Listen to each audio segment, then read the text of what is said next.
Pour des millions de familles à travers l'Afrique, cuisiner un repas est essentiel à leur survie, mais cela peut aussi avoir un coût énorme. En effet, 4 familles sur 5 à travers le continent cuisinent encore avec des combustibles polluants qui causent près d'1 million de décès prématurés chaque année.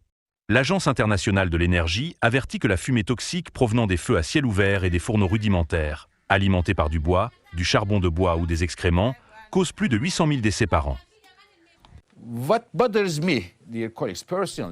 Ce qui me dérange personnellement, c'est que même s'il s'agit d'un problème très grave, quand je le compare à tous les autres sujets énergétiques mondiaux dont nous traitons à l'AIE, il est très facile à résoudre.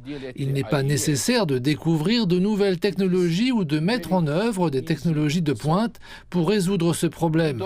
Et cela ne coûte pas très cher. Il n'est pas nécessaire de dépenser des milliers de milliards de dollars. Les femmes et les enfants sont les plus touchés.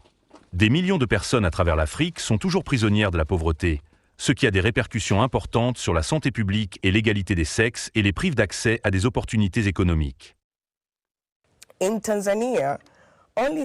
En Tanzanie, seuls 6,9% de la population avait accès à des combustibles et technologies de cuisson propre en 2021, et ce chiffre est passé à 15,9% aujourd'hui.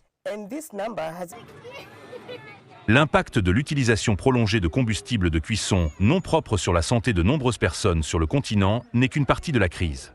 Les femmes africaines passent jusqu'à 4 heures par jour à collecter du combustible, sacrifiant ainsi leur chance d'accéder à l'éducation et de gagner un revenu décent.